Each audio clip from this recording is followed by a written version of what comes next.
Good Wednesday, guys. It is the Uninformed Fan. A little different show today. Unfortunately, Tyson's not going to be able to join us today. Jeff's running a few minutes late, but we do want to get our show going. We do want to bring in our boys. We do want to talk about some Gap Wedge Wednesday. It is that day for us because we love Gap Wedge Wednesday. We love the boys. So without further ado, I'm going to bring those boys in. We're going to talk a little bit about some golf. The boys, once again, have done it. I don't know how these boys do it, but they do it. And they did it again with another pick this week. And let me tell you, these guys are on fire. They are unbelievable. Paul, Chad, you guys have done a fantastic job already this season. You did it last year. We knew the numbers last year. Paul, how are we doing today? Good. Can you hear me? I hear you perfectly fine, buddy. All right, great. Chad, you are another great pick last week. Let's see. Let me check my notes real quick. Yeah, Chad had Jake Knapp. That's right. Another pick for Chad. Great pick, Chad. How are you doing today? Good. Nice to get another win under the belt. Nice to get another win under the belt. That is always true, boys. Let's talk a little bit about the Mexico Open last week. You guys had some good picks. We didn't hit on any of our first round leaders, but we did have Eric Van Rooyen as one of the picks to look for, and then he ended up being the first round leader. Paul, talk about what happened last week with the Mexico Open. It was pretty standard, really. And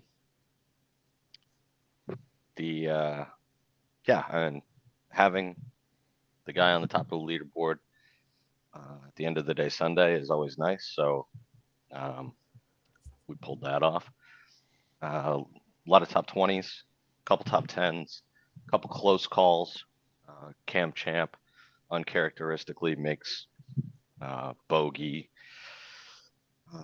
on a par 5. Doesn't really play the back nine well at all on Sunday and finishes one shot out of the top 20. Who else did I have? Oh, Johnny Vegas was not ready for prime time, apparently. Other than that, great week for us. Can't complain. I think it was, Chad, you agree, pretty standard?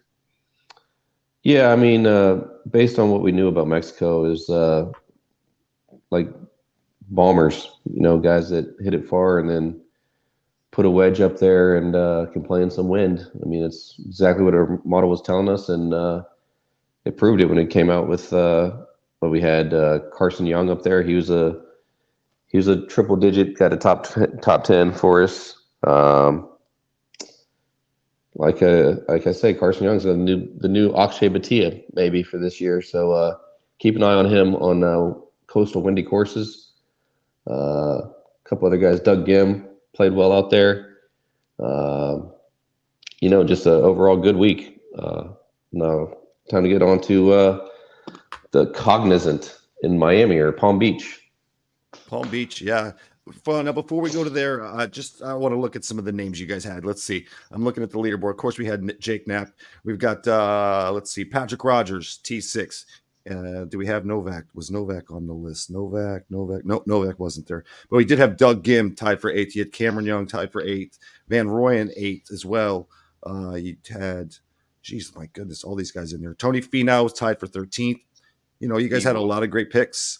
Anyone that really surprised you at the Mexico Open? Because I know we talked about it. Like you said, you wanted to get out early before those winds hit. And I watched a lot of the Mexico Open before going to work this weekend. And you were right, man. When those winds hit, Paul, in the afternoon, they really kicked up and it was really difficult out there. Yeah. I think some guys kind of took advantage of that. There are guys who play well in the wind. Akshay is one of them. Being Carson Young becoming the new Akshay is going to show us, when we're coastals and we have to deal with the wind. Is that a wind tunnel? Is somebody vacuuming? Sounds like Chad's driving. Okay. No driving today, boys. No driving today. We'll turn the vacuum cleaner off. So that we came to Knapp was a guy we picked and he ended up winning. But the surprising part of that was how unconscious he was on Saturday. Friday and Saturday, actually. He went 7 under Friday and then backed it up with 8 under. Yeah. And I just think with the conditions on Saturday, and going out as late as he did. Yeah, he tore up that front 9. Yeah. He shot 28, I think. Yeah, he went out 28. But he definitely needed it going finishing even on Sunday to hold off Valimaki, who not a well-known name, but from what I was listening to and the guys I follow on Twitter, they said this is a guy we need to watch out for coming forward. But before we get into the old Cognizant in Palm Beach, did either of you guys watch the match play on Monday with Rory, Lexi Thompson, was it Max Homa, and Rose Zhang? Did you guys watch that at all? And DJ Khaled. Oh, and DJ Khaled. God, trying to steal the show, DJ Khaled was. Yes, he was. The only swing that I saw of that entire match was one on the practice range by DJ Khaled. I did not watch a single second of coverage. I was looking for the Monday night USFL football game. I couldn't find it. Yeah. It doesn't start till the end of March. So, but yeah. I would say I got to watch it. I was off on Monday and I watched a little bit of it. I was going back and forth. And I will say one thing. Max Homa is quite the character. We all know that. And Rory almost took this thing quite seriously because he was playing lights out, like hitting everything he could. It was a good thing. It was a good draw for to watch. It was a cool thing to watch under the lights. But at the end of the day, Rory was just getting ready for the Cognizant in Palm Beach. And looking at that, Rory is the favorite going in this week. Let's start off, Paul. What are we looking for this week? So it's at the champion course at PGA National, Palm Beach Gardens, Florida. It is a 7,147 yard course. The greens are going to run fast. They are Bermuda. One thing different this year versus in the past is it's par 71 this year. They've taken a par 4 and lengthened it and made it a par 5. So rather than the par 70 that we're used to, it's going to be 71. Some of the features here, sand. So there's 60 sand bunkers, and we have water on 15 of the 18 holes. So number 10 is the new par 5. Yeah. Anything about the greens or any of the rough or anything like that that's different that these guys are gonna maybe play into that this week? So the greens are Bermuda and fast, and there isn't so the rough is a little more penal than what played like say last week, but there isn't a ton of it because there's not a lot of space outside of the fairways. Let me see here. For instance, the acres of rough is only 65, where the acres of fairway is 25. And if we look at something like API, you're going to have 100 acres of rough with 31 acres of fairway. So just your ratio. Am I making any sense? Is this boring anybody? No, I mean, okay, yeah. This plays into all the picks, so this is good stuff to know. Yeah, because when you miss it off the tee, you're missing it in the water a lot of the time. A lot of water balls here. So it's not a place where you're going to find yourself deep in the rough and behind a tree. It's just you're going to be re-teeing. And a lot of water around the greens too. So precise approach shots, stuff like that. But I'll let Chad get into kind of like the style of play we're looking for rather than the boring makeup of the course. Yeah, Chad, who are we looking at this week? What's the model trending towards? What do they need to do to win this at the PGA National Members Club? Well, this is what they would normally call a second shot course because you're going to have a lot of guys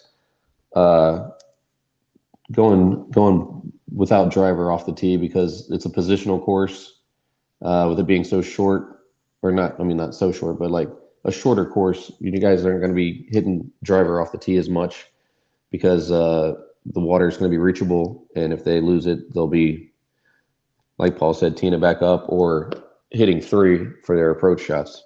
So these guys are going to be hitting a lot of 3-woods, irons off the tee, put the ball in the fairway where they have a good number into the green that they're comfortable with.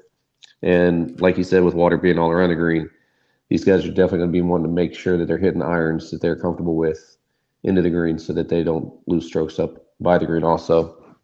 So a lot of guys, the rough doesn't bother a lot of them because of this, hitting 3-woods and irons off the tee.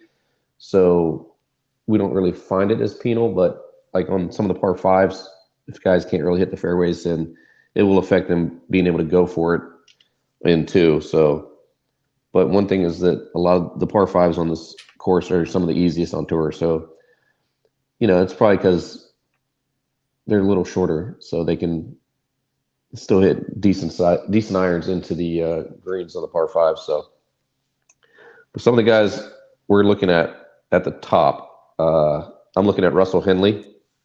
He's at 25-1. He's played very well here before. He's a Bermuda guy. He's won at similar courses to this. 3 of his 4 wins have been on Bermuda, so he's definitely a Bermuda guy. Another guy that I'm going to be looking at is going to be Daniel Berger. He's getting healthy again. We saw what Will Zalatoris did, coming off injury, played a few times, got back into shape at a course he loves, Genesis. So I'm going to be doing the same thing with Berger. He's played a couple times now. I feel like he's getting back into shape. This is actually his home course also. So he plays his last 2 times he played here. He was top. He had 4th both times. And then the 40-1, I feel like that's just too big of a number in a field like this for him, as long as he's healthy. So that's going to be the couple of guys I'm going to take at the top or close to the top. And one thing I will say is that Paul and I were talking about this earlier, how when they turn this into a par 71, this starts to play a lot like RBC Heritage. So there's a key factor to take into this when you're talking about RBC Heritage is there's one player at the very top of the board that hates playing RBC Heritage, said he'll never play it again. And this is becoming very similar to it. And the last time he played in 2018, he was 59th. And that is one Rory McIlroy. I will be fading him in just about anything I can. Yeah, I was going to say that. I was looking at the list of who played last year versus who was playing this year, and it seems like there's a lot more bigger names. And I what I was reading is that said, these guys are getting ramped up for, Augusta, which is 50 days away. So yeah, you got Roy McIlroy is going to be playing in this. Who's the other couple other names that they said? Oh, Tom Kim, Justin Rose, Matt Fitzpatrick are playing. Some other guys, Sunjay M, Minwoo Lee. These guys are all playing that didn't play last year. I mean, looking at last year's leaderboard. Eric Cole and Christian Kirk go to a playoff to win it. So is that going to make a difference with some bigger names playing in it this week, Paul or Chad? Yeah, a lot of what causes schedules now are these elevated events. So scheduling decisions are happening. We saw last week, Henrik Norlander. He's a guy that's between 125 and 150 in the FedEx ranks. So he's not getting into even the full field events, not all of them anyway. So he's an alternate in some or whatever else. But it's a guy who was at the kind of the top of the leaderboard who makes sense to point to. This event, this is previously the Honda Classic. So now it's Cognizant this year, but it's for most people it'll always be the Honda. Been down there before. It's a fun time. This used to be a lot of guys' first event of the year. So if you're not playing California, the guys who don't like POA, this was their first event, and a bunch of guys from Europe. So they play some DP events and then come over, and this would be kind of their ramp up into, just like you said, into Augusta, into the Florida swing. And this is how a lot of guys started their year. So it's one of the toughest, if not the toughest course on tour. So the toughest course that we'll see all year that isn't a major. And it's just difficult. A lot of guys at the top of the world rankings aren't going to play here because it is difficult and it exposes a lot of guys. So why is Rory playing this event? I don't know. And maybe it's because he needs some practice on Bermuda and he's not going to play. He's not going to play Heritage. He skipped it last year as an elevated event. Chad, are you clipping your nails over there? Sorry, I was my pen. I was like, sorry, Paul. I didn't mean to interrupt you. That's all right. I could hear it too. It sounded like somebody starting a gas stove. Like that trying to get his pilot. grill turned on. Yeah. I'm gonna sit on my hands. All right, so Paul, with that being said, who are some of the guys in the top that you're looking at? I don't really have many at the top, to be honest. I'll tell you the guys that I've bet top 20 so far. Okay. And then if we're looking at the kind of the structure of what we're looking at, a guy that I've recently decided that I'll be on, and that's Christian Bezadenhout. Plays really well on shorter courses. Has played well recently as far as tee to green goes. He was a fade for me a couple weeks back, and he made me look silly for the first 3 days, and then, sort of came back to earth.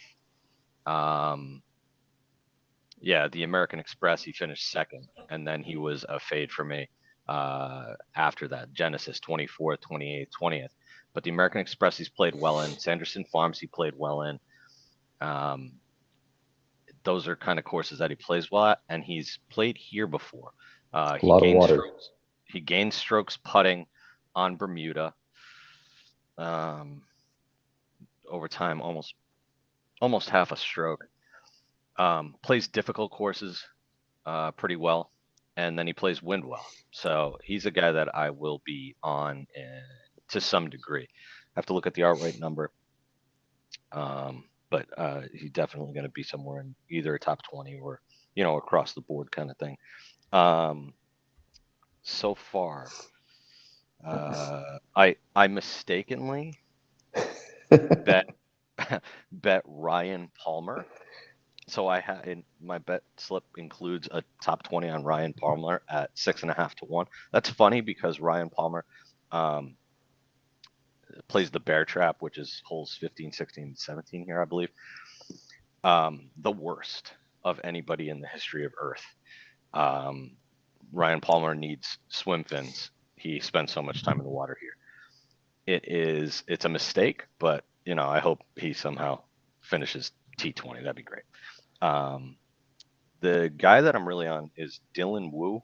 So last week was B Wu, not D Wu. This week will be D Wu, not B Wu. Dylan Wu has played well here in the past. I have an outright on him at 200 to 1. I'm not sure it exists anymore. And then 4.5 to 1 top 20. Yeah, there's a couple other guys I know Chad's going to mention as outrights that I'm in on.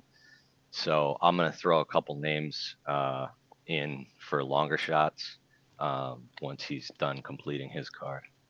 I will say real quick before you move on to Chad, looking at Christian Bezadenhout, he was one of my guys I actually was looking at 60 to 1. And then he ranks 10th in total strokes gained, 3rd in strokes gained approach, and 14th in strokes gained putting over the last half year. So, I mean, those are some good trends, some good upward numbers to look at for him. So I like that. Chad, who you got, your T20 guys, to kind of go through the board? Well, going back to what Paul said with Ryan Palmer, I will give him a little credit that he does have 3 top 20s in his career here, albeit they were in 20, 19, and 14. So, back when he was relevant. But he might luck out and get a top 20 here. He's a name that's been around for a long time. Yeah. It's going to take a lot. Yeah, definitely. This is a course that's kind of it's more of a horse for course kind of style. You got guys that play here very, very good all the time. You don't have back-to-back winners usually. So that's one reason I'm not going to be on Kirk this year.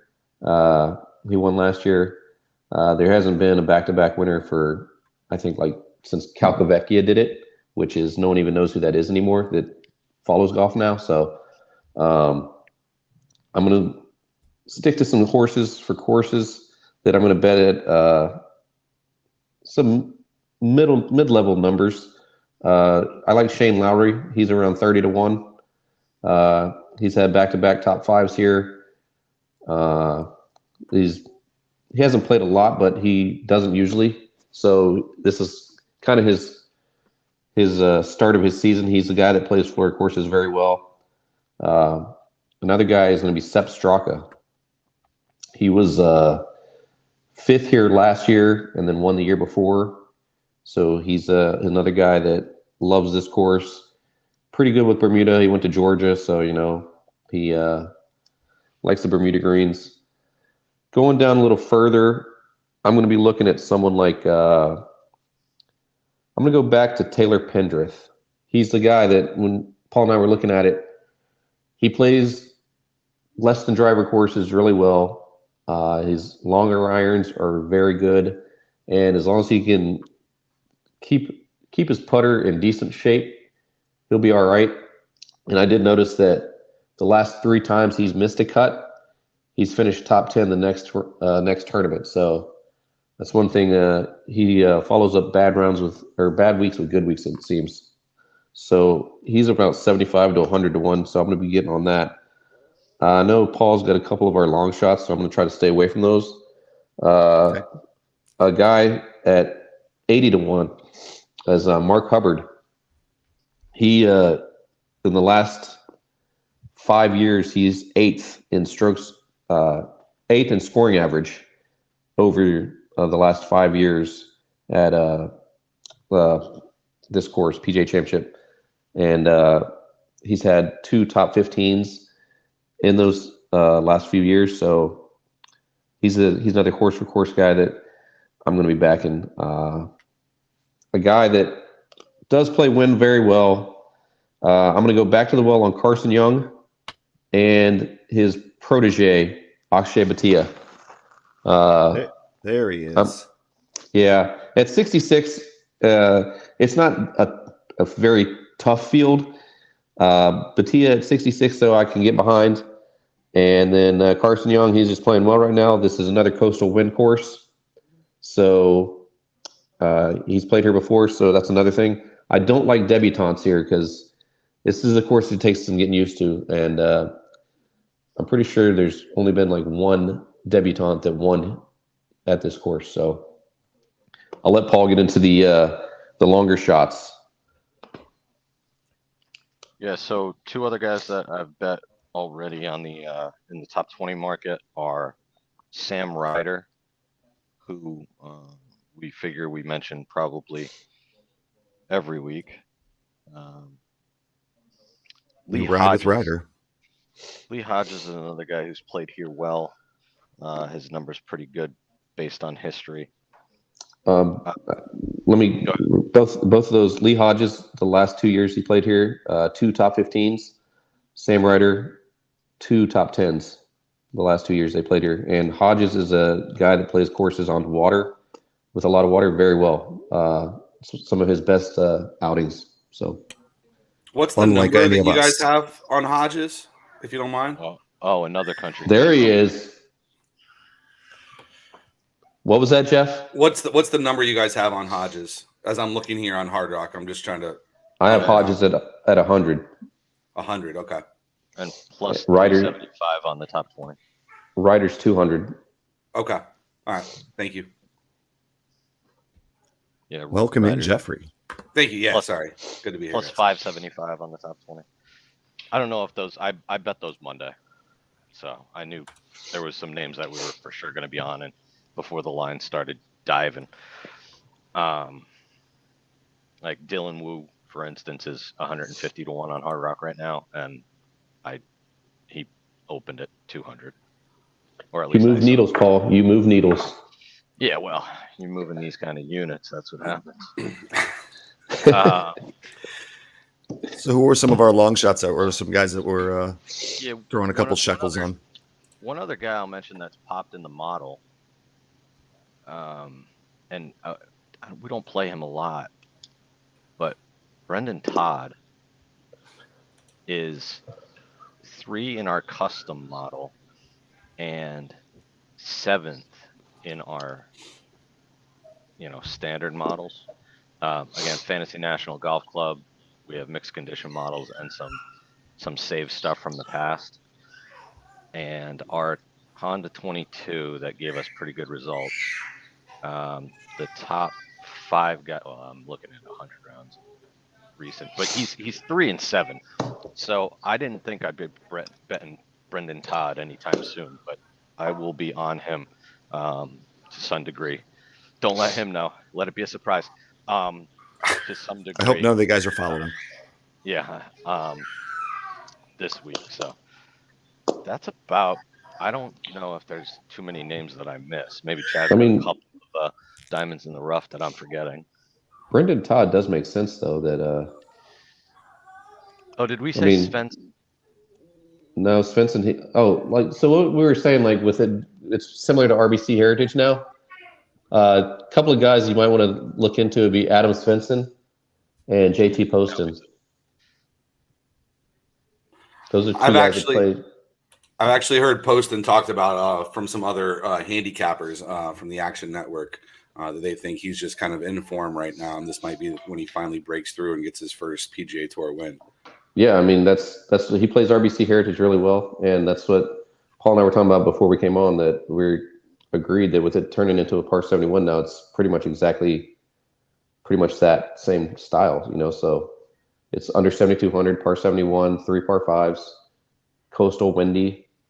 If Webb Simpson was playing, I'd probably take him, but he's not. So, I mean, but it's those type of guys, And like Brendan, like you coming out with Brendan Todd, it makes sense in the model that we didn't even think about it, that he's a straight driver and good iron play from the fairway, So, so far, sense. Real quick, and just correct me if I'm wrong, but I have 12 guys so far that we have that are on our card. Christian, what's his name? Zayden. Yep, that guy. Dylan Wu, Shane Lowry, Seb Straka, Taylor Pendrith, Mark Hubbard, Akshay Bhatia, Sam Ryder, Carson Young, Lee Hodges, Brendan Todd, JT Poston. Is there anybody that I'm missing there? How did you forget your own Florida State Seminole? Who's that? Daniel Berger. Oh, he wasn't in for this. Yeah, I wasn't there for Berger. I'm sorry. At the top, yeah, we've got Russell Henley and Daniel Berger are the top. Okay, sorry top about guys. that. Yeah. You got Bhatia? Yeah. Okay, just making sure. Don't forget my cousin Adam Svensson. Yes. All right, perfect. Great. How about let's see. What about maybe some FRLs, some first round leaders? Luckily, yes. Ian didn't listen to who the first round leaders were. He just looked at who the people were and actually picked Van Rooyen last week as the first round leader. Who think we might go out strong tomorrow morning or tomorrow afternoon and do a little damage early on? Proof that even a blind squirrel can find a nut every once in a while. Yeah, Chad, you correct me if I'm wrong on this, but our play here is normally look at the guys we like for the week and see if they're 50 to 1 or longer on the FRLs and throw a couple bucks on them. Yeah, I mean that's usually the thing, unless there's like data that says that some guys are just like great at round one. Like Brendan Todd is definitely a round one guy. He usually likes to go out there quick. Mm-hmm. Akshay is a guy like that. Is there any weather that we're looking at round one where guys teeing off earlier or later might be at more an advantage or a disadvantage? Wind is usually always better in the morning. So, I mean, if you're not looking at wind guys, but this past week proved that afternoon wind helps, not necessarily helps, but doesn't hurt some guys. Yeah. Let me just see what our first round. Yeah, can you pull that up real quick? Yep. It's cloudy tomorrow. I'm on it right now. Oh, cloudy. That's better for putting. Yep. It's going to be cloudy all weekend with possible rain on Sunday. So I'm going to knock it. I have it at 100 rounds right now. I'm going to knock it down to 50 so we get into the 2020s. That's even still so far back. Yeah, they're saying, let's see, what's the wind? Not a lot of wind early. Let's see. Oh, real Weather- quick, guys. Weather on the ones. Jonathan Vegas withdrew with an illness, so don't bet him if you liked him. Yeah, the winds in the afternoon 7 to 9 miles an hour. In the morning, it's 4 to 3 to 4 miles an hour. So not a lot of wind Thursday. Windy on Friday. It looks like it's anywhere from 11 to 20 miles an hour. Saturday, pretty much the same thing. Sunday, light wind. All right. So in the last 12 rounds that were played on the first day of the event, so the last 12 first rounds, Chris Kirk, Corey Connors, Russell Henley, Daniel Berger, Sanjay M, CT Pan, Joel Damon, Billy Horschel, Francisco Molinari, and Adam Svensson are our top 10. Now, those are only courses that are Bermuda and less than 7,200 yards in round one. CT Pan. CT He's a guy that goes. He actually might play well here because he's a short course specialist.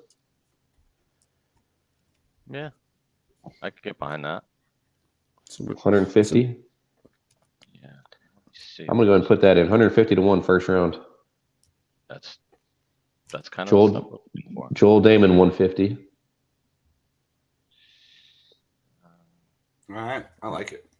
Sorry, so Novak. first rounders, Novak. Novak's a Alright. guy that plays well in Yeah. the first round. I moved it to the last 2 years, so now it's less rounds, but it's still 7 rounds. Svensson, Novak. Yeah, Lowry can go low. Ooh, maybe Bwoo. Maybe Bwoo beats his brother on Thursday, and then Dwoo finishes with the trophy on Sunday. That'd be cool. Woo I'm gonna woo. get him. I'm gonna get Brendan Todd too. Yeah, why not, right? 100 to 1 FRL. There you go.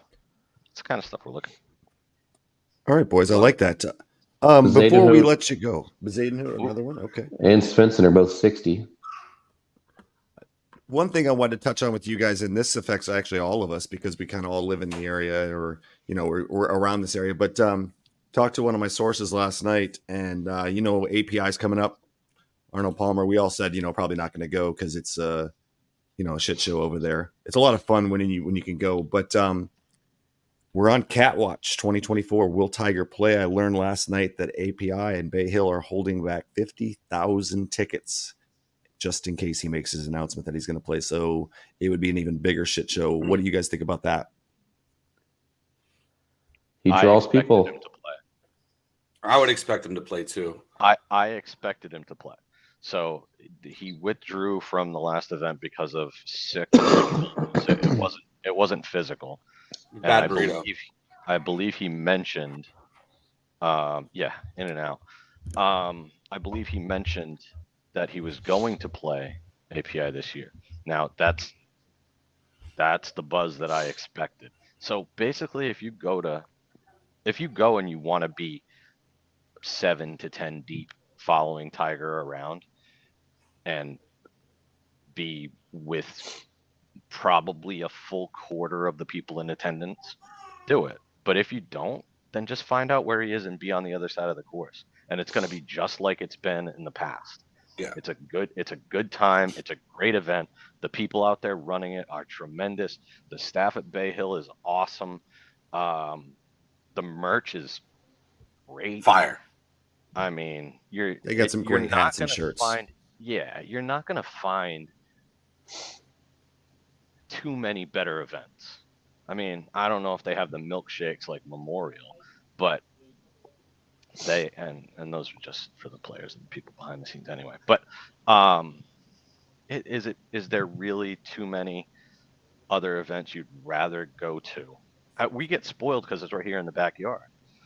But Yeah, how literally. many other events do you get this type of field and the history of Bay Hill?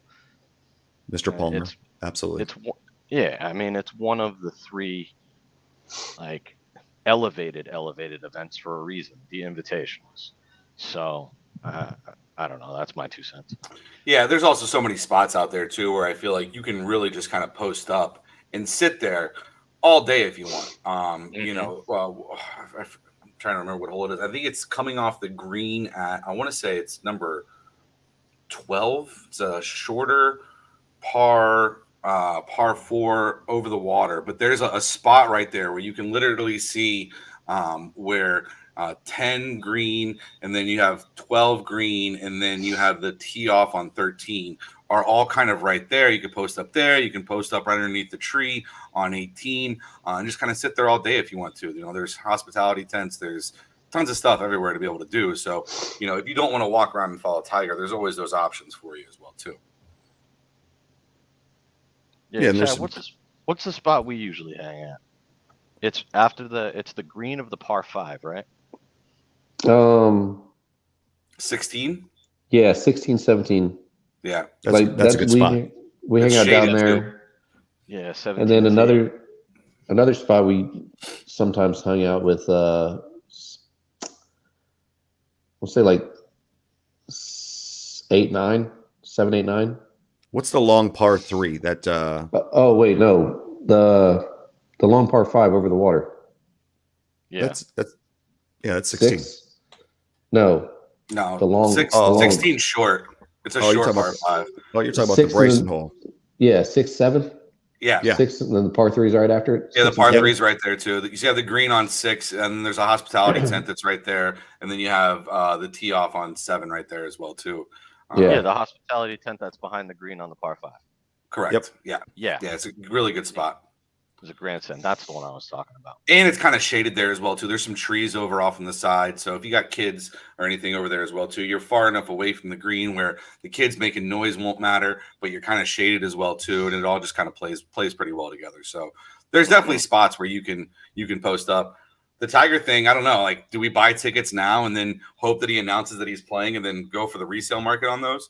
I think I think the reason they're holding back those 50,000 because I believe they're sold out. Yeah. So the secondary market's already popping. You see these what's the guy's name? Taylor Gooch. Clown. Oh my God. Did you see that comment? What that he said? What a clown, dude. So they had a picture of Tiger at the World Golf Hall of Fame, and they're like, well, I guess all these have an asterisk next to him too. Basically, if you're not familiar with it, he said that if Rory were to go on and win to complete the Grand Slam at the Masters this year, his career Grand Slam, that it would have an asterisk next to it because of the live players not being able to play. And it's something like 20% of the field ends up being live players. So I don't know. Talk about being disingenuous. You know what I'm trying to say. You know, we missed Tyson until right then when that was absolutely a Tyson moment. I mean, that's what you get for Oklahoma State douchebag right there, Taylor Gooch. Ooh, man, really firing off here, huh? Shots fired. I'll tell you what. I feel like Ricky would be one of those guys who we would target this week. He's just in such bad form, right? He's not playing. Yeah, but he's also he's a horse here. He plays well here. Yeah. I would not target him. There's a lot better options you could target. Cool. Well, I apologize for my tardiness, boys. I'm so sorry about that. Jeff, target Rory McIlroy. I don't know if you heard that or not. I missed that one. I'm so sorry about that. Yeah, put all your chips on Rory this week. No, against him. Fade him. I know. Fade Rory this week. We mean. Are you making a joke there? I was trying to, yeah. Well, it didn't work. It failed. Well, on that note, boys, we appreciate it as always. We look forward to catching up on next week, and we'll be watching this week. We got all our names. I'll put that out in the group, and we'll put it up on our socials. If you don't get it, just rewind and listen to us again. Appreciate you guys, and we will see you again next week then. Thanks, boys. All right. Talk to you later. Good luck. Thank you. You too.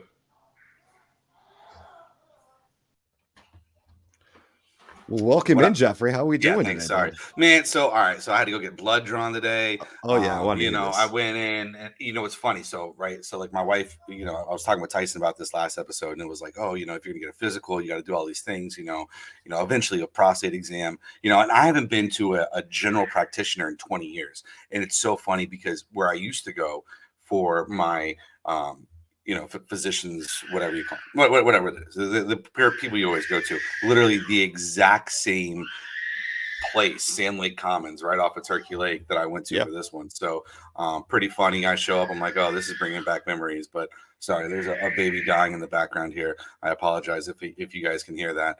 My goodness, I definitely it did. sounds like a dead cat getting choked out in the water. Pretty incredible. But with that being said, yeah, I went, got some blood work done. We went through a few things. She's like, your blood pressure's great. I mean, golly, you're 38 years old, we'll do some blood work. She's like, but I anticipate it all to come back perfectly normal. And, we'll do a virtual visit, but we won't actually have the visit as long as it comes back clean. So we'll see what happens. Find out Well, in a that's week. why I didn't see you at the watering hole last night. Yeah. Well, I was also off. So, Oh, okay. in true form, my oldest pops up on Monday and gets in the car and says, oh, hey, by the way, I have a massive project on the human body that's due on Wednesday for our second half project. You guys knew about this, right? I'm like, what are you talking about? So of course it's an 8-hour project that he Jesus. decides to give us 48 hours. two nights advance to figure it out. So the past 2 nights have pretty much been taken up by my wife, God bless her, really just pouring her heart and soul into this. And it's funny because they're like, pick somebody to have on this board, and then you go in and you like, they have to describe all the organs and what they do and so on and so forth. So there's literally a cutout of Jeff Bezos's head on this poster board, and when you flip it up, now it shows all the organs on the inside and everything like that. So kind of creative and funny, but hopefully he does well. We'll see. I mean, I know your kid's they're gonna knock it out of the park. Your kids always do.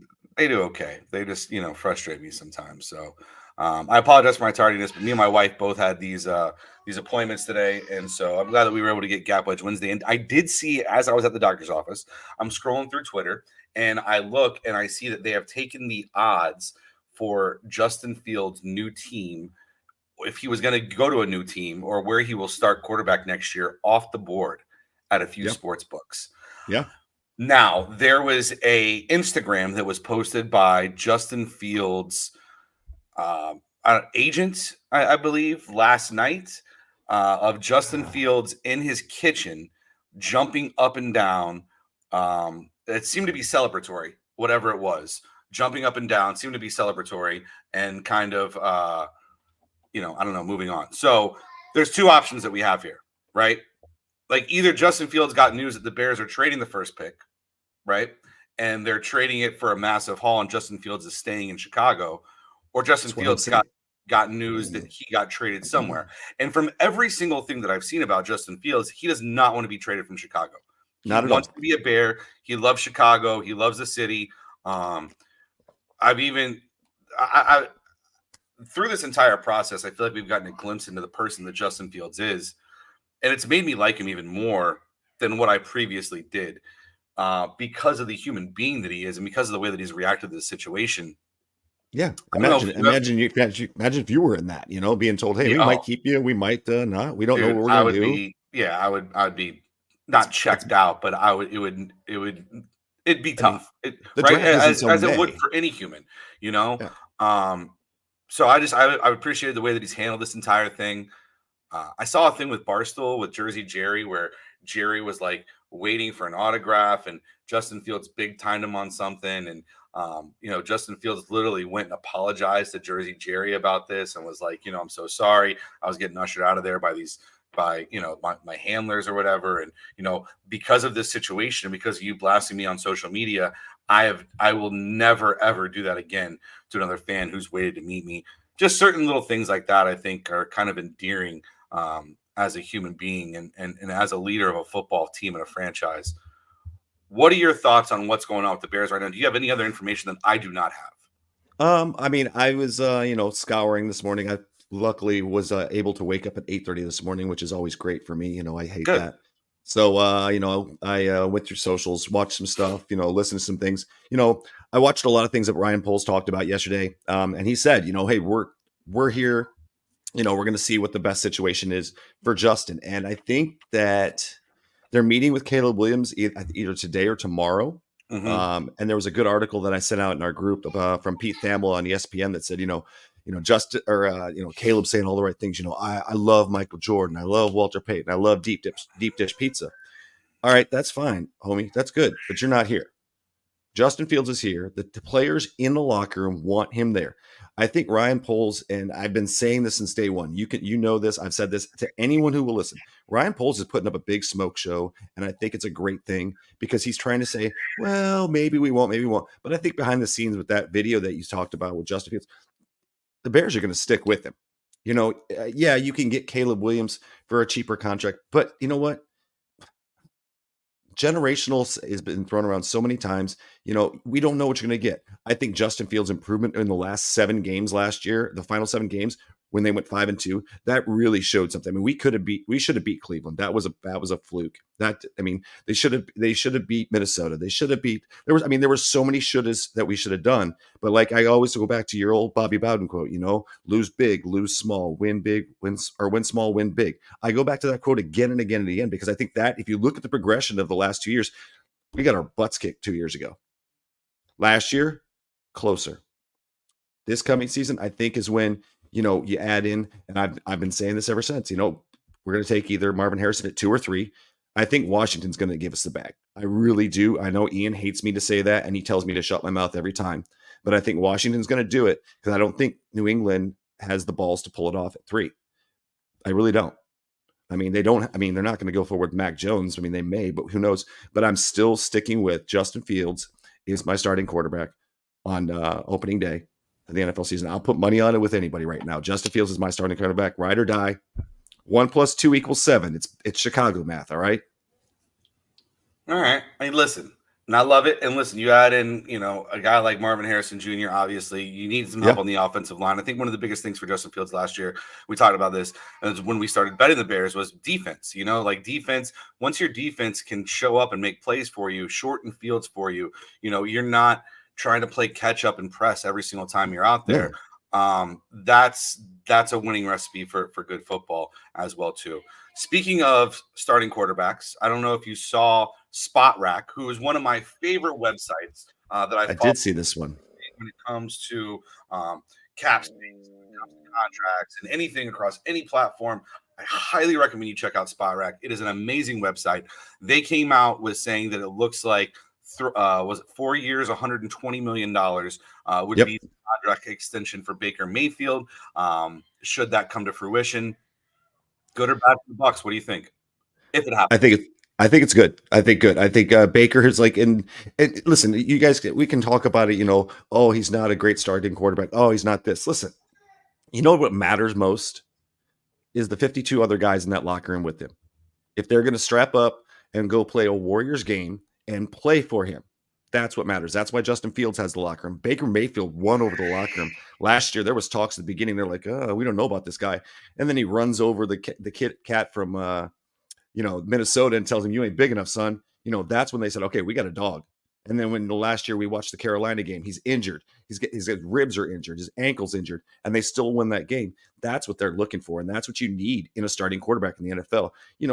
Brock Purdy's a perfect example. Everyone's like, okay, he shouldn't be doing this. Well, guess what? He is. He can do what he needs to do. He can make the throws, and he's got everybody behind his back. Yeah, no, I agree. I think that the first key to fall with this is obviously going to be Mike Evans. Jason Light come out saying Mike Evans needs to be a Buck for the rest of his career. We're going to do whatever it takes to make sure that it stays that way.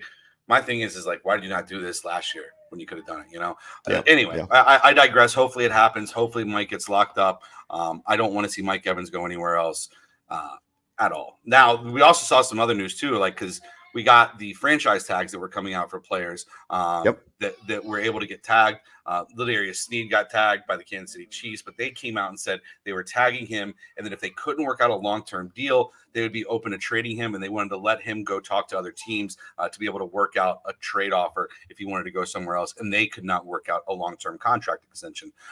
To me, it was more the guys who didn't get tagged. The running back situation this coming year is going to be incredible. The free agent running backs that you have, and we say that this is a dying position in the NFL. I didn't expect this to happen with Josh Jacobs, with Derrick Henry, with Saquon Barkley. I saw Tony Pollard in there, but I thought Tony Pollard was under contract, but maybe he just got franchise tag last year. And he got franchised, yeah. So they're all free agents, and now what do? I had mentioned before, I think Derrick Henry to the Cowboys would be a very interesting possibility for them, especially if he's going to come in and take a little bit of a discount to be able to further his career, play behind that offensive line, really be a banger in the middle, and then get one of those little scat backs. We know that Pollard's not the answer full time. What are the Giants doing? The cap just increased by $30 million. Are you really going to take a chance on Saquon going somewhere else when he was your entire offense last year? What are the Raiders doing? Josh Jacobs has been your cog the entire time. You're talking about running Aiden O'Connell out there next year as your starting quarterback, but you're not going to give him any weapons to be able to play with. Very interesting to me. What was your biggest takeaway from free agency and franchise tags so far? Well, I thought it was, like you said, there's those three guys, just those three running backs, any of those three running backs, if Tony Pollard isn't in it, which I want to say he's not. I'm pretty sure he got franchise tag and he reported to camp. He was the first person to sign and report. So I believe, yes, he is a free agent this year. But for some reason, I just thought that he got signed. But I guess any of those four guys, I know Derrick Henry's got a lot of miles. Between high school, college, and the NFL run that he's got a lot of miles on him. I saw him at the restaurant. Man's a dude. He's big boy. Big boy. Make Mark Ingram look like a little boy. Tiny. And I've stood next to Mark Ingram on the field at Anthony World Stadium before. And he's a big boy too. I think it was interesting. T. Higgins gets franchise tagged. I think that's tagged. Good. I think that's good for Cincinnati. L'Jarius Sneed. They said it's going to cost a little over $19 million, but they're going to give him that option. I know the priority for Kansas City is to extend Chris Jones first. You have to. But L'Jarius was a big part of that. I'm just actually looking up and seeing that some news out for your squad. It's highly unlikely that the Bucs are going to franchise tag Devin White. He's poised to become a free agent. Looks like that just came out about 50 minutes ago. I know you're not the highest on him, but I think I hope they use the franchise tag on Antoine Winfield Jr. personally, because I think it'd be a great move too, and I think he's one of the best safeties in the NFL. And if you're talking about trying to work something out, go ahead and franchise tag him, try to work out a long-term deal with him, and move forward. I think that's the move for the Bucs right there, in my opinion. Brian Burns, it's reported that he's going to get, and now Antonio Winfield that says they're going to use it. That says they are expected to use it. We would make $17.1 million. Perfect. No problem with it whatsoever. I think if you can get Baker for 30, you get Mike for 20, you get Antoine for 17, figure out Levante, continue to build through the draft. I think you have the same team coming back. It's not like, we're. I mean, Shaq Barrett just got released yesterday. I'm fine with that. He was a shell of himself this entire year. And honestly, the amount of splash plays that he's made the past 2 years, a lot of times gets mitigated by really bad offsides penalties where he's trying to time a snap and he jumps it too quick. I appreciate Shaq. I think he was a great signing when we brought him in from Denver. A shrewd move by Jason Light, brought us a Super Bowl. Thank you, Shaq. Was he the guy that rode the horse through Raymond James? Was that Shaq or was that Devin? That's Devin White. Devin White has a whole stable of horses, and he's got his own thing. Yeah.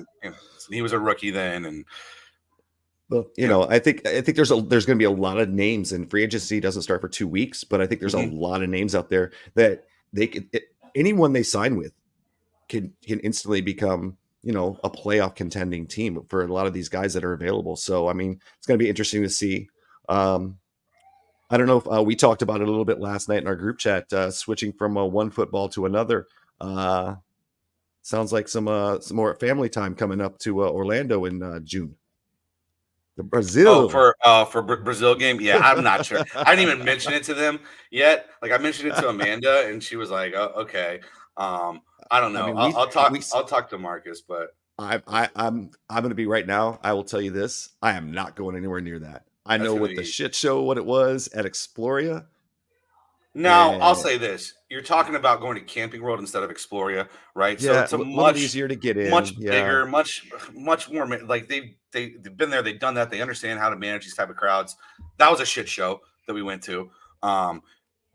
This will be much better in my opinion. However, I just do I don't think really it's gonna want be to the go same. to the Brazil USA? Like, 85% yeah, it's going Brazilians. to be a lot of Brazilian fans, a Oh my lot. god. So, I mean, I was at Camping World when it was the women's national team played Brazil, and that was a sellout, and that was crazy. I mean, but I can't imagine the Brazil men's team coming in. Yeah, I think especially if like Neymar's there, just I don't know if absolute madhouse. is he back from injury yet? I don't know. I don't think so, but I don't. He could hasn't played be for. there. He hasn't played for He hasn't He played could for be there PSG just this to year. be there, though. Oh god. Did he go back to PSG? I thought he signed with the. Oh, Saudis. he's with the Saudis. Yeah, he's with the Yeah. Saudis. Yeah. Yeah, I he haven't, took but I haven't he seen took the big anything bag. from him. I've seen Ronaldo scoring for Saudis, but I haven't seen anything for Neymar. So I don't think he's playing yet. No, remember he tore his ACL. What was it? Was World Cup? Was it World Cup? No. No. It was last. It was early last season. Yeah, he tore his Yeah. ACL. Anything else you got? You want to talk about? Combine's going on. Combine starts tomorrow, as I like to call it. It's the underwear Olympics. Yeah. You get to watch a bunch of grown men run around and really fast catch a few balls, and I saw a lot of guys anything. aren't participating or throwing them. Nobody's throwing. No quarterback is throwing. Drake May's not throwing. Caleb's not throwing. Michael Penix Jr. I don't think is throwing. Actually, he might be the only one that is throwing. But who do you think? The rest of the guys. So I remember last year before the combine started, and I remember coming out and saying Anthony Richardson is going to be the biggest beneficiary from the combine than anybody else because his immeasurables are just that they're not measurable. Like he's going to be off the charts and everything that he does. Do you think there's anybody in the combine going forward? We can keep it just the quarterback, so you can say anybody that you want to, who you think is going to jump off the page and really improve their draft stock. If I don't even know. Like, there's so many people that aren't throwing. It's gonna have to be a guy that you don't. Let's see. Oh, that's 2024. I want the 2014 quarterbacks were invited. Jaden Daniels, Caleb Williams. Which one will throw? No. Nobody's throwing. Jordan Travis not throwing as he continues to recover. I think he's going to be a steal for somebody. I really do. I like him. Well, all right. So, okay. Here, all right. Out of these three guys that are expected to throw, Penix, Bo Nix, JJ McCarthy, all expected to throw. Mm-hmm. Okay. Honestly, I think JJ McCarthy is going to be the biggest beneficiary of throwing at the combine, to be honest. I'm going to say the loser of those three is going to be Bo Nix. Yeah. Yep. I think that Bo Nix can throw the ball a long way. I don't think Bo Nix is a great quarterback in terms of being able to ramp it down when he needs to, putting touch on balls, different things like that. Just small situations and sample sizes that I've seen at Oregon where he didn't do it in the crunch time and the touch on passes that you really need in those situations. My feelings on Michael Penix, bro. I think that kid is special. So if I was going to pick one, I would say Penix. Also, you just don't see lefty quarterbacks in the NFL anymore. It's really not something that you see very often. So love to see another one out there. Would be nice. Well, I think it's time to wrap this up, man. I think it's been a good day. I had to run this solo by myself today. It's been fun. I will give my shout out to Orlando City, a 3-1 victory last night over Cavalry FC. They move on to the second round. By the way, they are one of they're a Canadian Premier League team. Okay, I was trying to figure out what this tournament was. So it's the CONCACAF Champions Tour. So it's the top teams from North America, being Canada, United States, Mexico. It's what we got into last year. We played Tigres last year, and even though we had a 0-0 draw and a 1-1 draw, they moved on because they of some stupid ass rule where they were the visiting squad and they had a draw on the second leg, so they got to go on. I don't understand it. But we'll play them next week. Did we go 0-0 at their place and then 1-1 at our place? Correct. So they won. They advanced off of away goal differential. Even though there wasn't a goal differential, it was if they scored and drew. Away because they scored on us because they scored. And yes. We didn't score there. Okay. Yep. And then the winner of this tournament plays champions. Yes. So then they would go on next year to play against, the Champions League. Yeah, the big boys of everything. So, had something to root for. Yeah, I had the pleasure of seeing my good friend of mine, Robin Janssen, came into the boathouse on Sunday. Myself and Lena took care of him, made sure we got him a nice table by the water. Him and his friends were there. And he was the one that told me that where they're playing. If we win, we play Tuesday. So Tuesday, March 5th, which happens to be my father's birthday. It's Orlando City hosting Tigres. I hope I'm probably not gonna be able to make it, but I will be rooting them on. They've got they're playing Inter Messi this weekend in Fort Lickerdale. So when you have a birthday coming up, don't you? No, not till April. Not till April. That's coming up. Yeah. We're what, 2 days away from March here. True. Rent's due on Saturday. I know that. Oh, yep. A mortgage payment's going to slap my bank account. Yeah. Pretty crazy. Oh, well. Hey, you see that story too where 2 golfers got arrested yesterday in Tampa?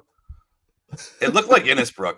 Like when I looked at the picture, it looked like Innisbrook. It looked like and they said that they were recklessly driving, and literally you see the sheriff's department pulled onto the course in front of the golf carts, both of them in handcuffs, being arrested for DUI.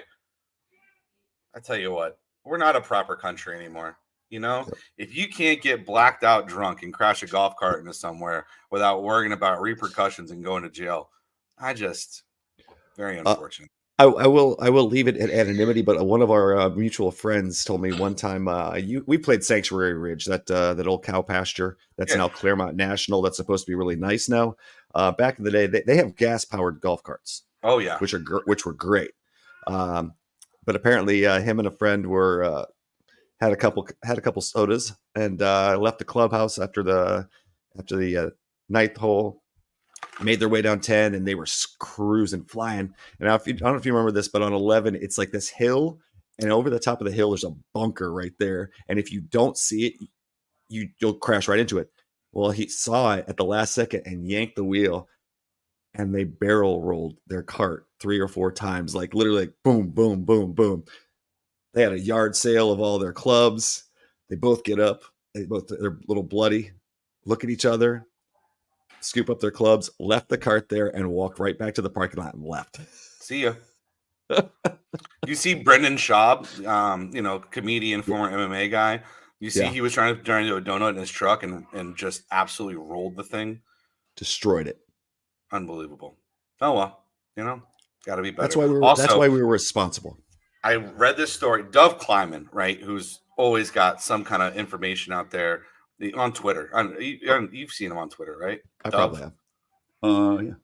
Just reported that Tom Brady is now pretty much 100% sure that he was being cheated on by Giselle while they were married with her jiu-jitsu instructor.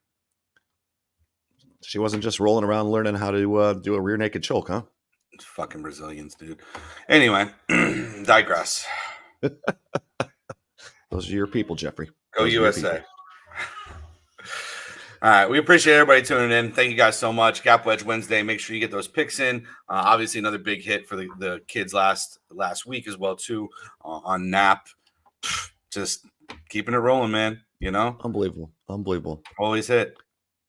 Boys will always hit. All right. So with that being said, I know Tyson's not here, but I will carry it on for him. If you're out and about today while I'm going to get my lunch, since I'm on a limited break, since the show ran really long today, stay out of the left effing lane. Have a good day. Be great.